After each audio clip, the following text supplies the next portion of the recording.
Greetings to the misinformed and the unfortunate. Welcome back. This is part 2 of I Was Raised in a Cult.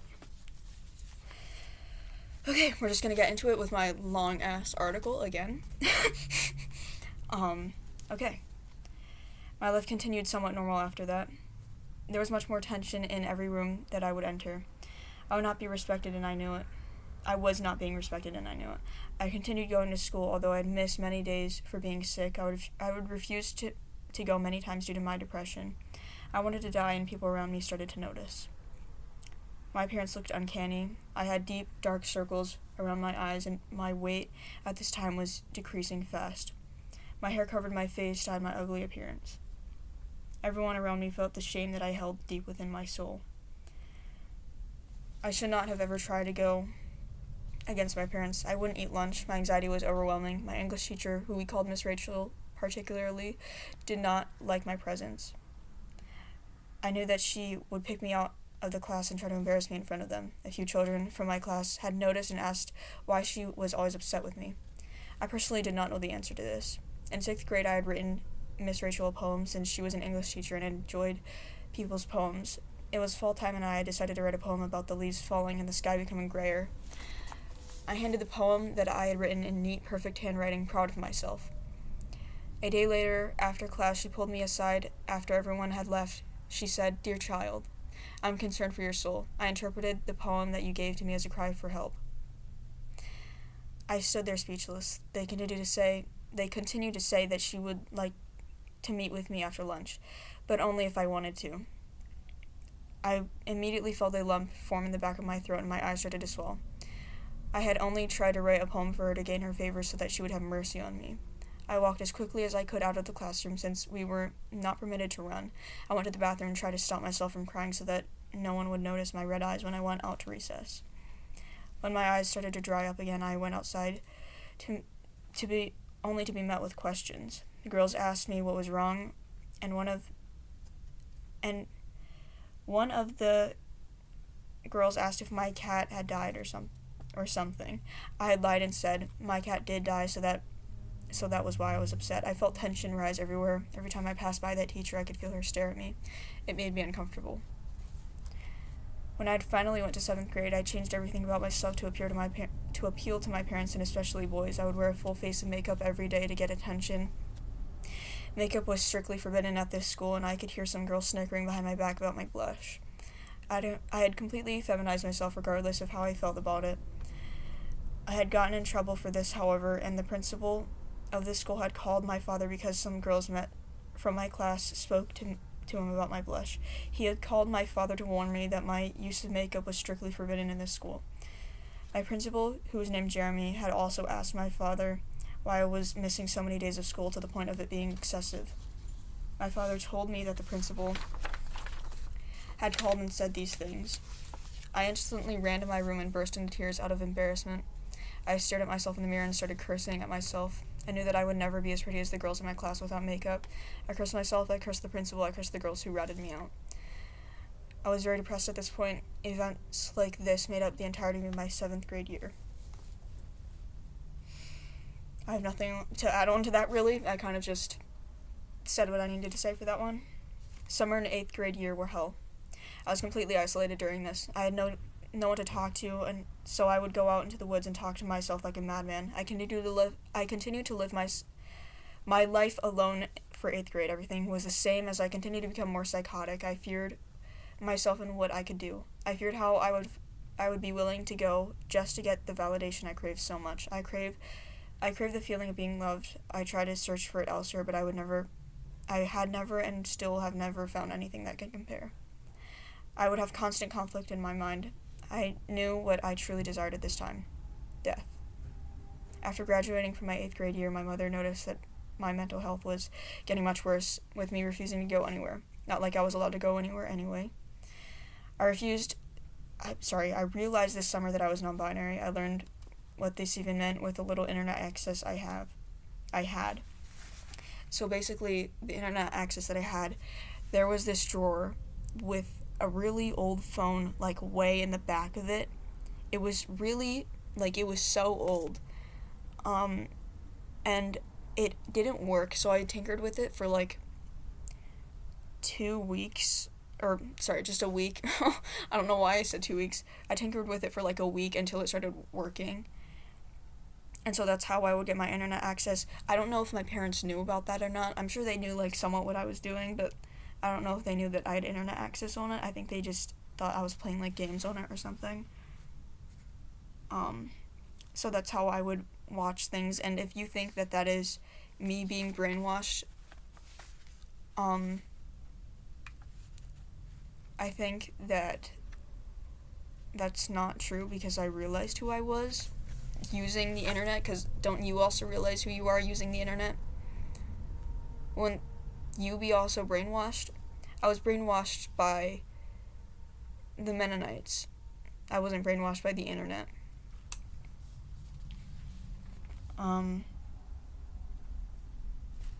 Okay. This news changed everything. I changed the way I dressed completely and looked like the opposite to who I was the year before. I wrote a lot since it was always my hobby. I would accidentally leave my journal out a few times. One day my mother must have picked it up and started to read it. I wrote everything down, including my journey of finding myself. My mother was appalled to hear this news after both my mother and father had looked this up on the internet of what any of this even is. I had not known that she had read my journal at this time. She immediately scheduled with her sister for me to go meet with her to do work at her house to socialize. I believe my mother knew I would immediately object to this, so she told me the night before that I was going to my Aunt Loss's house in the morning. I was completely disheveled and screamed about how badly I did not want to go. None of the less, my aunt came in the morning to pick me up. I had my bedroom door locked, and my mother and my aunt were standing outside the door. I was weeping because of my strong desire to not go with my aunt. I wasn't ever close with my aunt, and I did not know much about her. It was very out of the ordinary for me to be over at her house, and I was very confused about what was going on. The locked door unlatched, and my mother came inside with my aunt following behind. I did not want my aunt to see me all snot-nosed and teary-eyed, so I hid behind my bed. My mother left my aunt in my room. As she went down to get a glass of water, I felt very uncomfortable with her presence. My aunt immediately started talking to me, but not face to face. She was standing behind me while trying to convince me to go to her house. She said it would make me feel better. She said on and on about reasons why I should go with her while standing behind me and not facing me. She finally knelt beside me and looked me in the eyes and said, "You should come. I promise you will be happy." She put her hands on my naked knee, which immediately sent shivers down my spine. I felt the cool breeze escaping her lips as she spoke in a soft manner. She said that her grandchildren would be delighted to see me if I would come. I still did not speak a word as the snot from my nose dripped down onto my knee that she had been touching. She showed me pictures of her grandchildren and looked up at me and smiled. She said to me, "I think you can do it. I think you can come." She helped lift me off the ground from my disgusting slump of shame. I felt embarrassed for crying in front of someone who I didn't know that well. I was told to pack my things as quickly as I possibly could. I did what I was told very reluctantly. I knew what was about to happen. We quickly stopped at a little Mennonite meat shop to get some snacks and things for supper. We arrived at her house, and she instantly put me to work. With a lightness in my heart and body, I started to make food for her. I wanted my life to be taken, and yet I was doing work for this woman. I felt tears sting and welled up the whole time I was preparing food. This was making me more upset than I had already been. She started doing her own work with her grandchildren, entering in and out of her house since her daughter, the mother of the children, lived one house down. I would look outside and hear the buzz irradiating from the nearby telephone poles. I did work with little will to live. If I had been anywhere else or had a chance to escape, I would have wanted to die. I wanted my pain to end. You could see the pain in my eyes as I worked for multiple hours in the kitchen. I had taken a quick break to draw and get my mind off things. I was sitting in the living room right next to the kitchen. I heard my name called when I was working and on a newly started drawing. Lost, the name of my aunt. entered the living room and sat down next to me with notes in her hand. This for some reason made my heart skip a beat with fear out of what might happen. She looked at her grandchildren playing in front of me. She sighed and said, "You should feel as much joy as those little children in front of you. I'm sorry to see that the devil took the light away from your eyes." I felt the teardrop from my already watering, fearful eyes as the sound of children's praise and worship music drowned out my thoughts. The beat of the song seemed repetitive and the world spun. As I tried to regain my sanity, I snapped back into what she was saying. However, her words seemed like a sharp sudden pause into the hallucination my mind created, making it seem like the children's praise and worship song was warping and trying to trap me. My aunt said with her whispery tongue that I should not feel this way. It is not normal to feel this way. I felt my tongue become sour. They stated that I am not a normal child and how my case of hopelessness felt rare. You could see the light leaving my innocent eyes. My innocence was stolen by the devil, according to her. She stopped what she was saying because I would never respond. The response she would get most out of me was a yes or no grunting noise. I felt too tired to speak. She told me to go over to her daughter's place after that to deliver some food that I had made to see what her grandchildren were up to. Unenthusiastically, I would go over to her house with the wind blowing in my hair to the corners of my mouth. The reason I'm telling this part of this story with this much detail is because as much as I would love to forget it, I can't. I still have nightmares about this, and it still haunts me today. I walked out of the house as I could see little heads of children peering out from the side of the building. Excitement filled their eyes as I came closer and closer. Dread filled me with how badly I did not want the children to see me in this state. When I arrived, they happily pulled me along to look at their cat and dogs. I went inside the house before they got to show me everything. They wanted...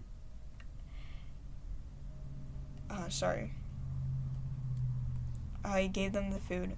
I saw my cousin, who was their mother, for the first time in a while. She adorned a veil instead of a covering on her head, which is a clear signifier that she switched churches, or the church that she had gone to growing up had become a little bit more gracious and liberal. She looked at me with her big eyes, which looked similar to my own. She thanked me for making and giving her food. Soon enough, her mother walked into the house and started talking to her about how long it had been since she had last seen me. The children delightfully pulled me aside and continued where we had left off. The children spoke in a loud, broken English manner since they had learned their English from their Dutch parents and teachers just like I had. The thick accent squeaked out of them as they told me more and more about their dog. I gave little responses because I didn't want the children to hear the croak in my voice as if I had been crying. Also, I just need to mention the reason that I don't have a Dutch accent right now. I used to. I train myself to not speak that way, and every now and then you will hear it slip out, but I'm trying my best, okay? And I know it seems easy for me to talk right now, but I've been doing this for like 2 years. I've been repressing this for 2 years, so I'm trying my best. I had also no energy to physically respond. I gave my little grunts and nods of approval before they gave up on trying to talk to me. I headed back with Lost to her house slowly. It was still bleak outside. The sun had been trying to peek through the breakage in the clouds. When we arrived, Lost went back to her activities after trying to force me to drink water. I had no stomach to bear food or even water. I felt as if my tears hydrated me enough. She soon called me outside to take a break from my not yet finished drawing to go outside on the balcony. Delmas, my uncle, had been roasting coffee beans to make them into grounds. I watched the beans swirl around while being slowly roasted. Things all of a sudden became awkward because I was still visibly upset. Loss had advised me as we were...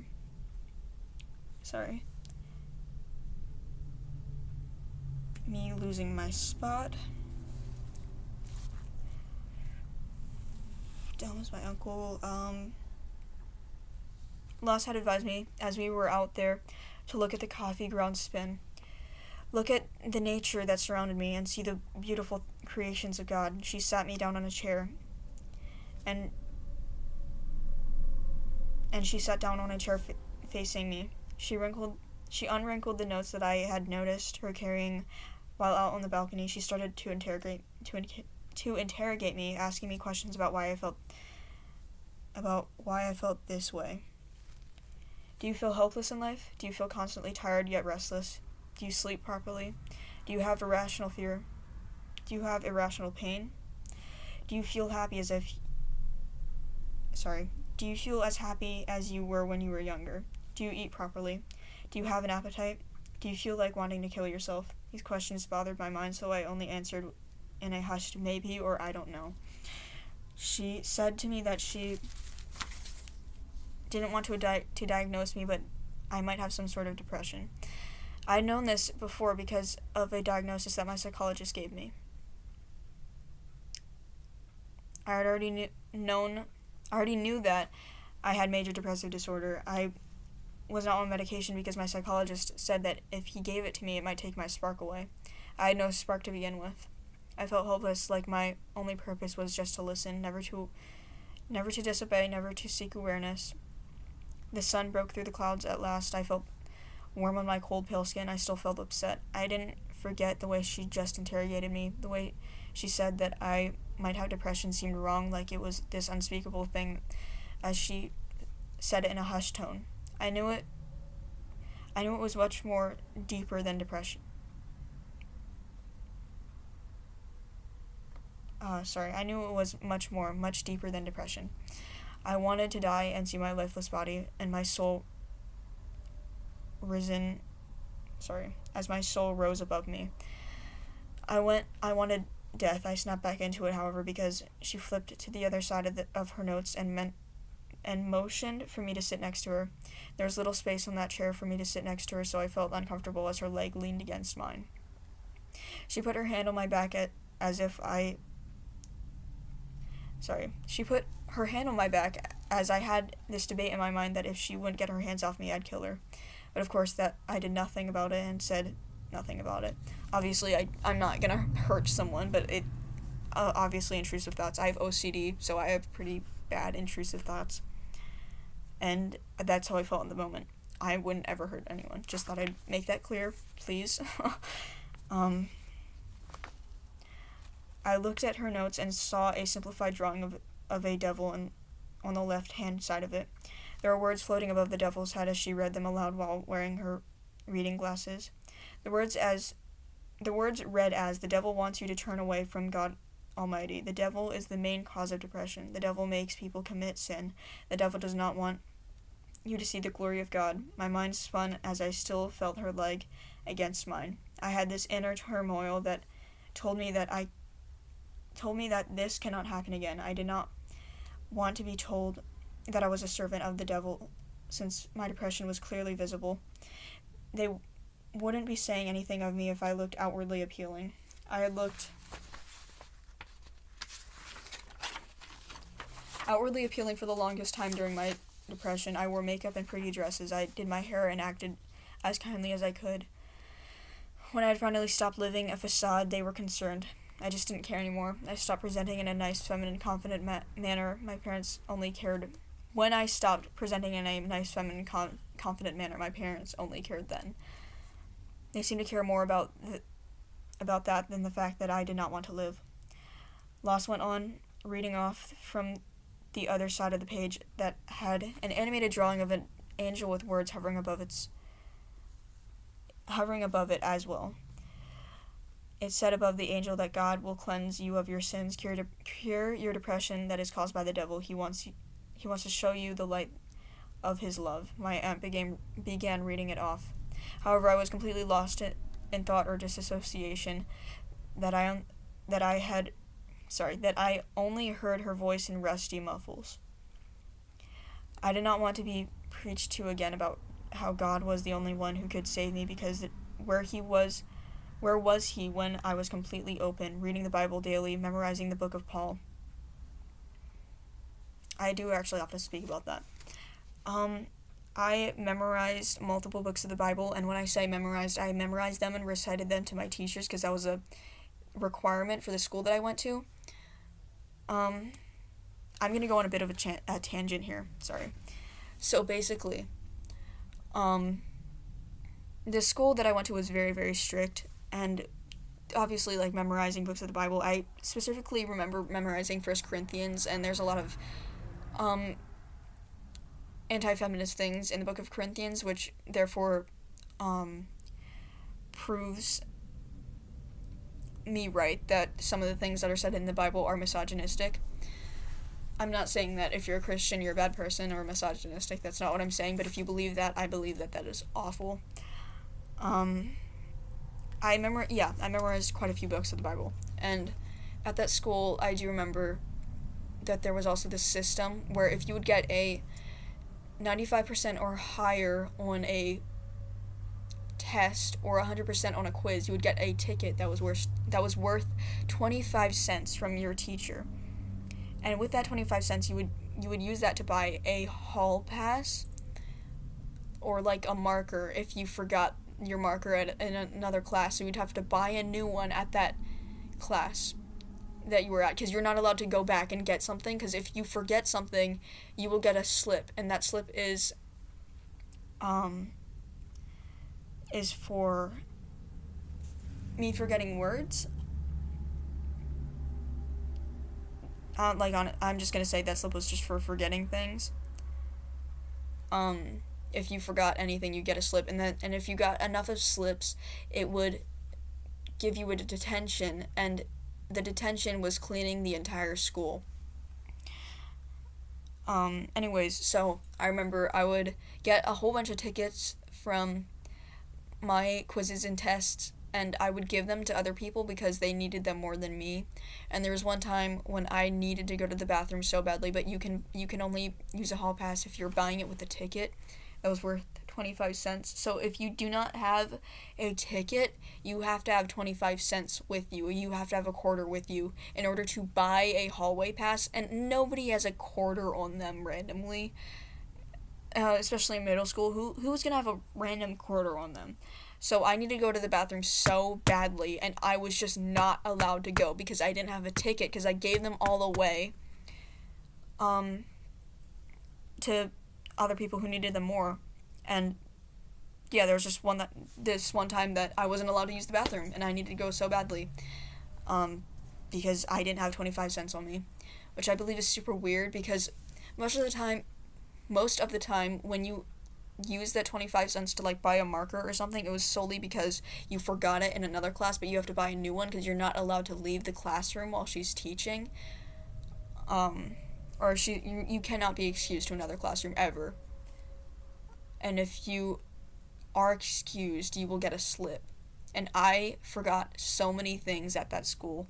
I would get in trouble all the time. I would be yelled at all the time because I am neurodivergent. I forget things so easily. Yeah, it's just not great, and they were not considerate of that, which is, I feel like a lot of people experience inconsiderate people towards, like, neurodivergency, but yeah, just thought I'd mention that.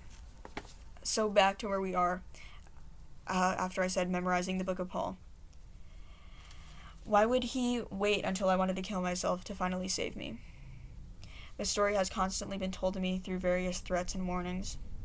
I was to burn in hell and be a crude, unhappy person forever. If the Bible were to make you a good person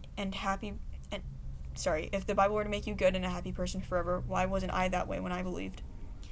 I had thought my most harmful thoughts when I was on that path. I started to realize that my life sounded like a background story to a serial killer. Growing up queer in a gated community, having depression, being suicidal and hopeless, the reason why I knew I would never be a serial killer is because I knew I wouldn't get away with it, other than the fact that I have too much empathy for people around me. Again, I would never kill anyone. I'm just saying that I have a very similar background to many serial killers. And am I saying it's as bad? No. I think that they had it worse. I'm stating a similarity, okay? I don't want anybody getting confused there.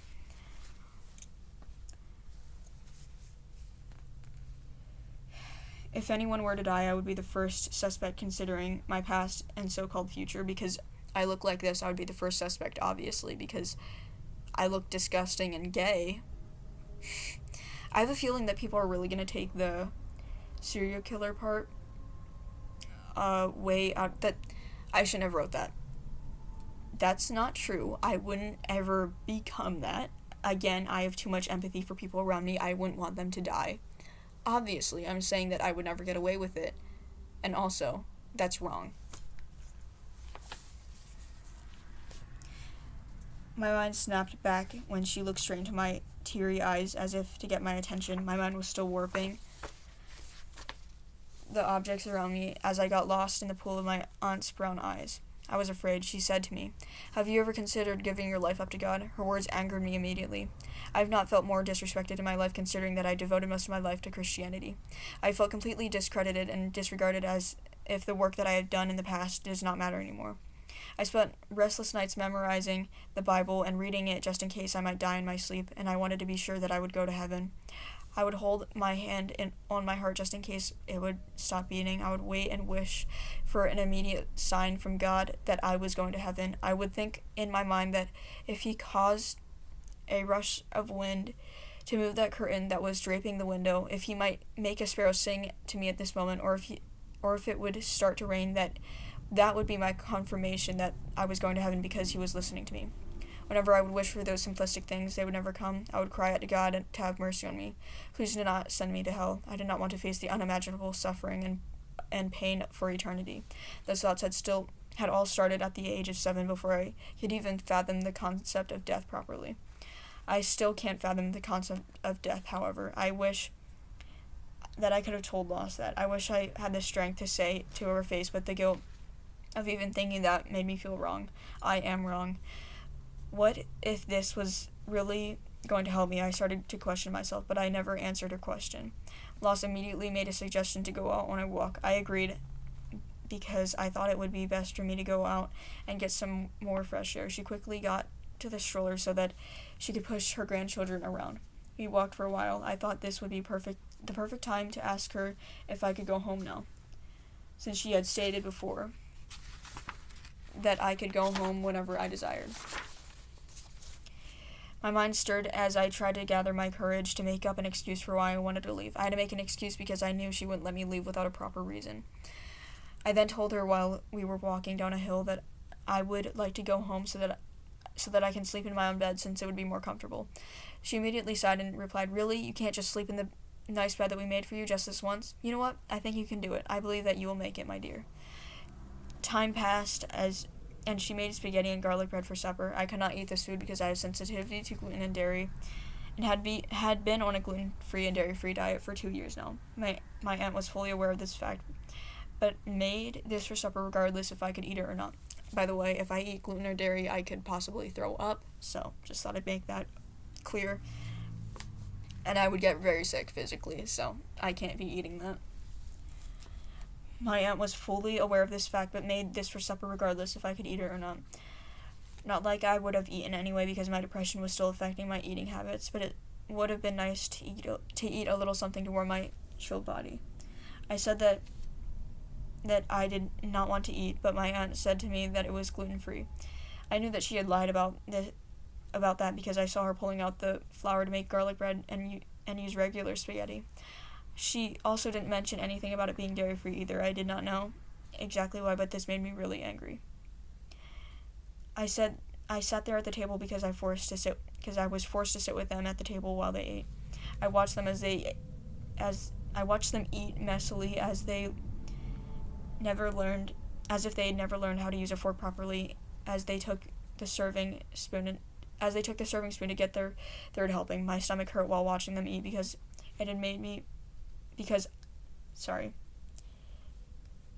it had been since yesterday when I had a meal. I was very hungry at this point, which was out of the ordinary because I never felt hungry. I felt as if this was God trying to make me suffer a little more by bringing back my hunger at this moment. I stared at them eating like it was their first time using a fork, shoving food down their throats while I stared at them as if this was a punishment. I felt this way, not to exaggerate, but I again did not have anything in one day. The fuzziness of the overhead cool light above the dining table made me feel nauseous, so I excused myself and scurried back to my room. As I was walking back, I noticed that multiple voices were inside my head, one screaming at me and the other counting my footsteps. 1, 2, 1, 2, 1, 2, 1, 2. I felt as if I was walking sideways. I felt the warmth of tears drip down my face, drip down my chilled face. My nose soon became stuffy and runny as it cooled my lips while I desperately tried to blow my nose as fast as I could. I tried to weep in silence because I did not want Lost to hear me. I locked the door of the bedroom and I sat on the freezing hardwood floor to make me feel less nauseous and catch a breath while my face turned hot in anger. I quietly tried to call my siblings to get them to help me. I soon got my oldest brother concerned, so he called me multiple times asking what was happening and telling me what mom and dad were saying because they apparently couldn't tell me themselves. My siblings soon collectively started calling me mom. Soon started collectively calling me mom and dad.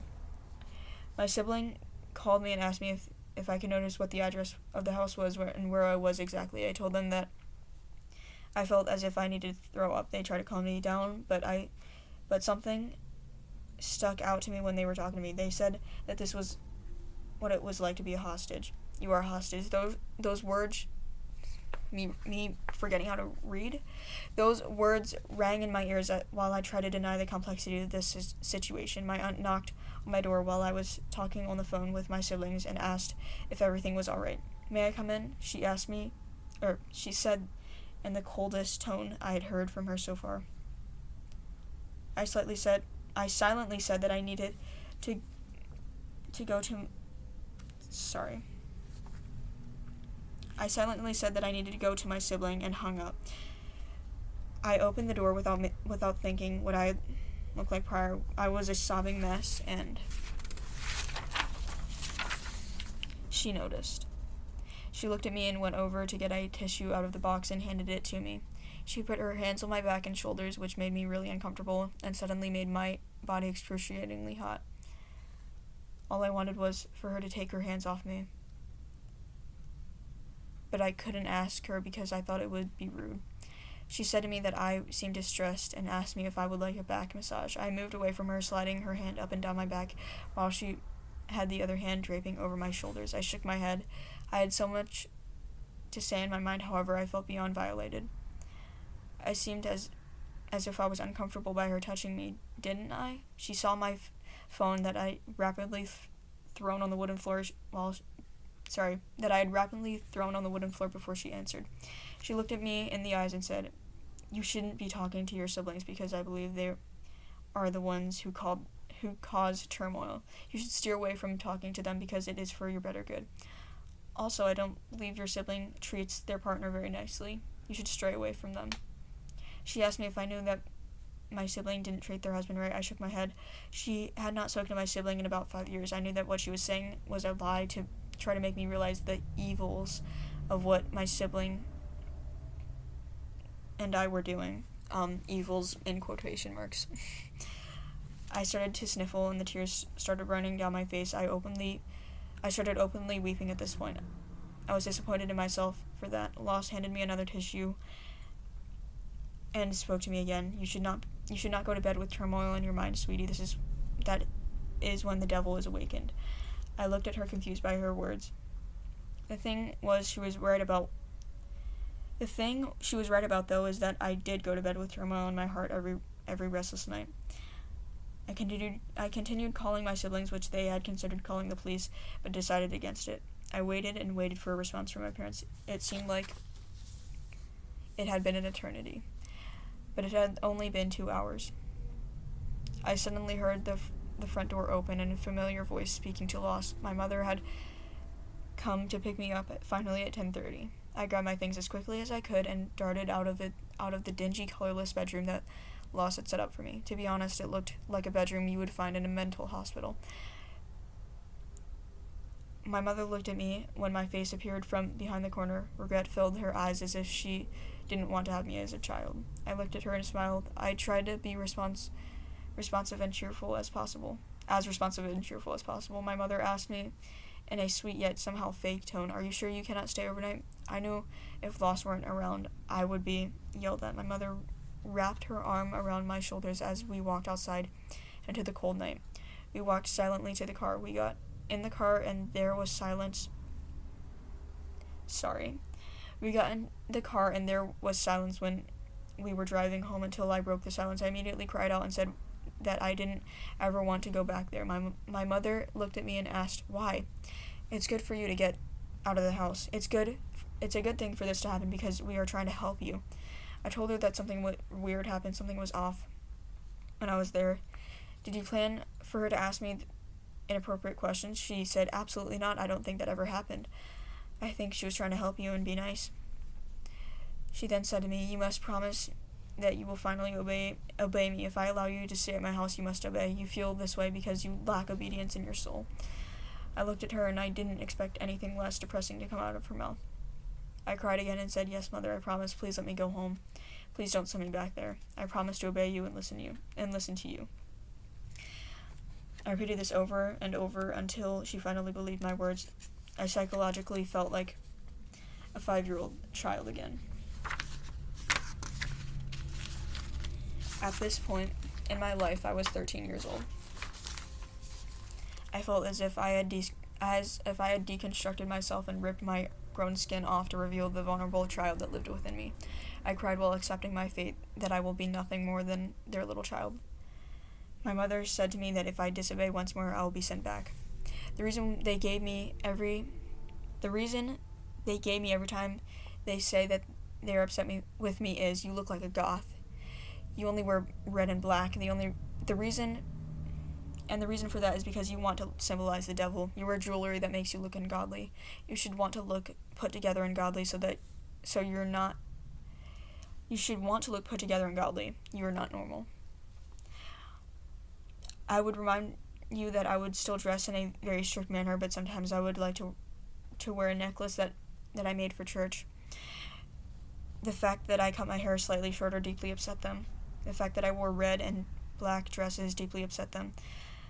They said to me that all they saw me doing was going on the wrong path in life. You're not a traditional woman like you should be. Again, I expect nothing less from them, and had always been taught these beliefs. I also thought I was being rebellious by doing things this way. Also, the fact that I pierced my ears deeply upset them the most. It says in the Bible that you should not pierce or cut yourself, so therefore it is a sin. Everything that I was and am upset them. I went to bed after this event. I will show you a picture of what I look like. So sorry. Hold on a second. I know I'm not wearing a dress in this, but I also have my hair down. I wasn't allowed to have my hair down for school, but this is basically what I look like. You can't see. Oh my god. Let me get better lighting. I don't know if you can see that. It's not focusing. It's fine. Anyways. I wasn't allowed to have my hair down like that, so that wasn't actually an accurate representation, and I was wearing a long skirt. I wasn't wearing a dress in that picture. So that was inaccurate right there, but I was allowed to go out wearing a long skirt. And also, I wasn't allowed to have my hair down, but I had my hair down anyways for that, when I was over at my great aunt's house, and I just took my hair down just because I wanted to, and my parents don't really yell at me in front of people like that, so I just decided to do that, because I knew that they couldn't yell at me at the moment. Anyways. This video is going to be a little bit longer than the last one, and I hope that's fine. In July, after this event that happened in June, I had another tragedy take place in my life. I watched as the fireworks sparked into the sky on the 4th of July. For some reason, the booming of the fireworks strengthened my soul as if it were a new beginning of peace. But that would change very soon. The colors clapped above my head, yet I still felt uncertainty. I was excited for my life as a fresh 14-year-old. It would soon end, and I felt empty inside after the loud noise. I gathered all of my things again with tears in my eyes. I wanted to be hopeful and pretend like I would get what I wanted in life, but I knew that wasn't going to happen. I finally had the courage to ask my parents the question tonight. What high school am I going to? My parents' impatient silence felt like my answer, but I asked again, where am I going to Where am I going for high school? They responded, we never planned to send you to high school. My heart dropped and my hopeful thoughts let go of my brain. But what about going to, I said a school name, but I'm not going to say that. I could go there. They replied saying, there? Why would we ever think to send you there? I said to them that it would be a great opportunity to connect with people. I let a few more words slip out of my mouth, who aren't Mennonite. They seemed astonished by this statement. They said to me that I could have gotten all the socialization I needed by listening to them. What's so bad about Mennonite kids? They said to me, well, and then I replied back, well, they are all I've ever known, and I don't know anyone who isn't Mennonite. I want some friends who aren't like that. The more I spoke, the more aggressive my words became. They were appalled by this. We will just send you to me messing up reading and taking forever to read is insane. We will just not send you to high school because how are you supposed to listen to those teachers when you can't even listen to us? The schools are all liberal anyway. They will teach you untrue things like monkeys becoming people or something. We want you to learn the Bible. I learned it enough. I became weary with my words and I soon let a tear drop. Why do you always try to control me and everything I do? Why can't I just be my own person? I want friends, I want a life, I want an education, I want to feel happy. My father said to me, that's the problem. You only think and care about yourself, and that's why. And what you can get out of your life. You have friends right here where you are. You are lying. I don't want you to be led astray any more than you already have been. We let you pierce your ears. We pay for your internet. We let you do all these things. We even let you wear pants a few times. Maybe you should start focusing on what we do for you rather than yourself. I began to sob even louder. I just want you to love me the way you once did. What happened? Why aren't things the same as they used to be? Is it because I look different? Is that the only thing you care about? I just want to go to school. I just thought that maybe I'd ask. Besides, isn't it illegal to not send your child to high school? He said, I never heard anything about it being illegal. Plus, I think it would be a negative thing for you to go to high school. You can worry about your studies when you're older. I knew if I didn't go to high school, I'd never have a chance to have a happy future, a house, and an artistic job, being able to afford things. These were all things that I've ever wanted. I knew that having those things was selfish of me.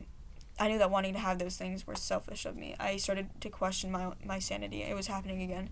Caught in the void of static and the muffled voices of my parents, I started to see shapes and colors shift.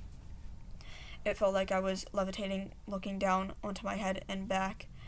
It felt like every sense has deteriorated and every other sense was sixth-dimensional. I saw yellow traffic lights gleaming into my second pair of eyes as they continued to water. My future was predetermined. This was it. I will struggle with living for the rest of my life, unless I would figure that I did not want to live. We lived near a bridge and right next to a highway. I thought of seeing my lifeless body with the back of my skull crushed in to make me feel at peace. And it made me feel at peace. Everything will be over soon. I'm done. I want to see my cold-blooded, soulless face with my cheekbones sunken in. I want to see the dark green below my eyes. I soon snapped out of this, however, because we arrived home. I ran up to my bedroom and shut the door.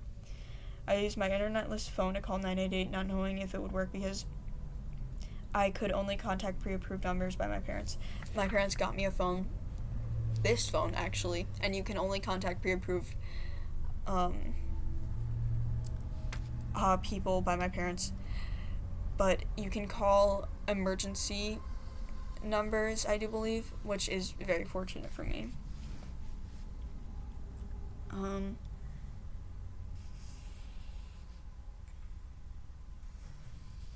It rang. I rang and I hung up. I tried again. The only reason I knew 988 existed was because of an ad that I had seen on the internet. Silence continued until an automatic response arose. You are calling 988 crisis line. Sorry, you are calling 988 suicide and crisis lifeline. Someone answered. It was a warm sound of a kind young woman. Hello? This is Suicide and Crisis Lifeline. How can I help you? The conversation lasted for about 2 hours after I explained an outline of these recent events. The gracious worker gave me a mysterious number to call at any time I wanted. I did not have this number pre-approved, so I could not call it on my phone. One day I had my sibling come over. I had already explained the whole situation to them. They handed me their phone while they were occupying my mother and said, "Okay, go call them now." I grabbed my phone and took it into the upstairs bathroom to call the number because our upstairs bathroom was going through renovation, so the exposed insulation would provide an extra layer of silence. I dialed the number with sweat drowning my face while I hastily shook, holding the phone. Child Protective Services, how can I help you? I was shaken. I did not know that this mysterious number was Child Protective Services. The 90-day worker gave me this number, but why? The person continued to ask a series of questions. Are there any known weapons in your house? How is your relationship like with your parents? Do they drink? Do they do drugs? I was grateful that they didn't check most boxes as abusive parents, but religion was their drug. Even though they didn't do such substances, they were still entrenched by the thought of God. They would drown their sorrows out by Christian hymns and telling me that what I did was wrong to guarantee themselves that they were always right. The worker seemed to be in little distress by hearing my testimony. All she said was that it was illegal for a minor to not go to high school in the state of Pennsylvania. The call ended as quick as it started. I went out of the bathroom to find my siblings standing in my room, and I began to speak to them about what happened with that call. Some time passed slowly as my depression grew worse. They never showed up. Child Protective Services never showed up. I grew saddened by the thought that even the government and legal system rejected me. I knew that the government was evil, but for some reason I thought it was because no one knew me. If I would die, it would not be a widespread thing. I was very undocumented. I knew even after death my parents would not respect me. I needed help. I needed education. My sibling left after having a serious conversation with me. After they left, I felt empty inside. I always felt like that whenever someone would leave me behind. There's nothing that they could do to help me right now. Okay. I think I'm going to stop there because it's almost 50 minutes. Jesus Christ. Hopefully this video provoked thoughts. And remember to please be respectful. I just want to let you know that I am still a minor, so please be respectful in the comments. Thank you.